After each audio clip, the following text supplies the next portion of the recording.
अहिले देशमा नयाँ सरकार आयो र नयाँ सरकारले गर्दा देशमा धेरै परिवर्तन भयो भन्ने मानिसहरू एकपटक यो भिडियोलाई हेर्नु होला।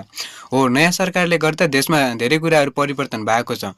तर परिवर्तन त्यस्तो ठाउँहरूमा भएको छ जुन ठाउँमा पहिलादेखि नै परिवर्तन हुँदै आइरहेको थियो त्यस्तो ठाउँहरूमा मात्र परिवर्तन भएको छ के होइन। तर अहिले जुन पछाडि बिछडिएका ठाउँहरू छन् नि त्यस्तो ठाउँहरूमा जुन पहिलाको समस्या भोगिरहेका थिए जनताहरूले अहिले पनि त्यही समस्यालाई भोगिरहेका छन् कि होइन। कुनै कार्यालयमा गएर कुनै काम गर्नु पर्यो होइन, कुनै आफ्नो डकुमेन्ट बनाउनु पर्यो भने पनि त्यहीँ हामीले 2-3 घन्टा कुर्नुपर्ने हो कि होइन 2-3 दिन कुर्नुपर्ने हो। यो समस्या अहिले पनि पछाडि बिछडिएका ठाउँहरूमा भोगिरहेका छन् कि। अब यस्तो ठाउँमा सरकारको ध्यान आकर्षण गएको होइन कि अब सरकारले दिएको आदेशलाई यस्ता बिछडिएका ठाउँहरूले पालना गरिरहेका छैनन्। मलाई लागेको अनुसार जुन सरकारले दिएको आदेश छ त्यो आदेशलाई यस्ता बिछडिएका ठाउँहरूले पालना गरिरहेका जस्तो लाग्दैन।